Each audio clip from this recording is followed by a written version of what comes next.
আসসালামু আলাইকুম। বিয়ের পর হঠাৎ একদিন মেয়ে তার বাবার কাছে চিঠি লিখল। চিঠিতে লেখা ছিল, বাবা, ফুলশয্যার রাতে আমি বুঝতে পারি আমার স্বামী আমাকে কতটা ভালোবাসে। কত রকমের কথা দিল নিল, সুখে দুঃখে সাথী হয়ে থাকবে। আমি যখন কান্না করেছিলাম, তোমার জামাই আমাকে শক্ত করে ধরে বলেছিল, দূর পাগল, এক বাবা মা ছেড়ে এসেছো তো কি হয়েছে, আরেকটা বাবা মা তো পেয়েছো। তোমার দেবর আছে, ননদ আছে, তুমি কান্না করার সময় পাবে না। আরো অনেক কিছু বলেছিল। তুমি হয়তো অনেক খুশি হয়েছো আমার এই চিঠি পেয়ে। যে সুখ দেখে মেয়েকে বিয়ে দিয়েছিলে, সে সুখেই হয়তো আছি আমি। তবে আমি এই চিঠি লিখেছি অন্য একটি কারণে। বাবা, তুমি কেন ওদেরকে যৌতুকের টাকা দিলে না? এই 7টা পশু জঙ্গলে আমাকে কেন রেখে গেলে?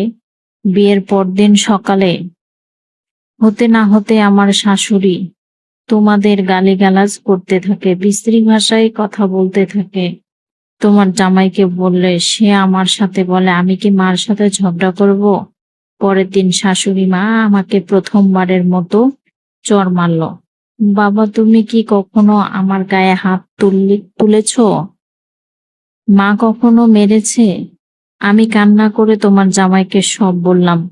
সে বলল, আমি মায়ের সাথে কি খারাপ ব্যবহার করব? আর অনেক খারাপ ভাষায় গালিও দিল। যৌতুকের টাকা দিয়ে দিলেই তো সব শেষ হয়ে যায়।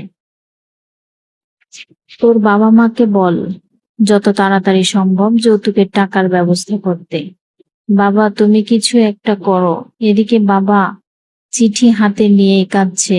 একমাত্র মেয়ে তার, এতগুলো টাকা দিবে কোথায় থেকে? কিছুই যে নেই তার। রূপবতী দেখে বিয়ে দিয়েছিল, মেয়েটাকে মারধর করছে। 1 মাস পর বাবার কাছে আরেকটা চিঠি এলো। বাবা, কত দূর?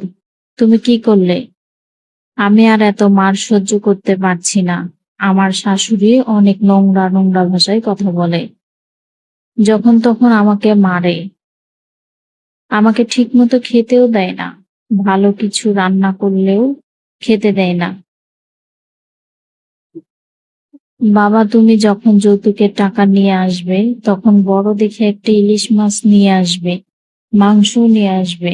এসব আমি এখানে রান্না করি ঠিকই, কিন্তু আমাকে খেতে দেয় না। বলে, তোর বাবাকে বল, তোর বাবাকে নিয়ে আসতে বল, তোর বাবা নিয়ে এসে তোকে খাওয়াবে। কতদিন তোমাকে দেখি না। বাবা, আসার সময় যৌতুকের টাকাটা ভুলিয়ে যেও না কেন আনতে।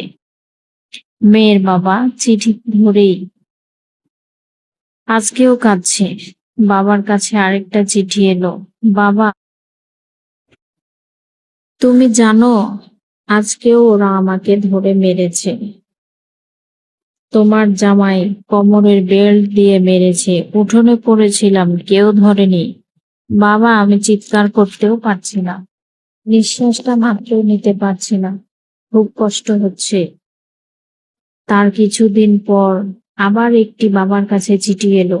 বাবা, ও বাবা, তুমি যৌতুকের টাকাটা নিয়ে আসতে ভুলিয়ে না। তুমি যৌতুকের টাকা নিয়ে আসো, না হলে আমাকে এখান থেকে নিয়ে যাও। আমি আর মার সহ্য করতে পারছি না। মেয়ের বাবা বসত বাড়ি বিক্রি করে মেয়ের বাড়ি যাচ্ছে। বাবা আজ অনেক খুশি। বাবা বড় দেখে একটা ইলিশ মাছ, মাংস, সবজি যা যা নেওয়ার কথা ছিল সব নিয়েছে। বাড়ির দিকে যাচ্ছে মেয়ের মুখে হাসি নিয়ে। মেয়ের বাবা দরজা খুলতেই দেখে মেয়ে ফাঁসির দড়িতে ঝুলছে। এটা কোনো কাল্পনিক ঘটনা নয়, এটা আমাদের আশেপাশে অনেক হয়েছে বা হচ্ছে, আমাদের চোখে হয়তো বা পড়ে না। অনেক মেয়ে শ্বশুর শাশুড়ির কাছে তার যৌতুকের টাকার জন্য মারধর, অনেক নির্যাতনের যন্ত্রণায় নিজের জীবনটা পর্যন্ত দিয়ে দিয়ে থাকে।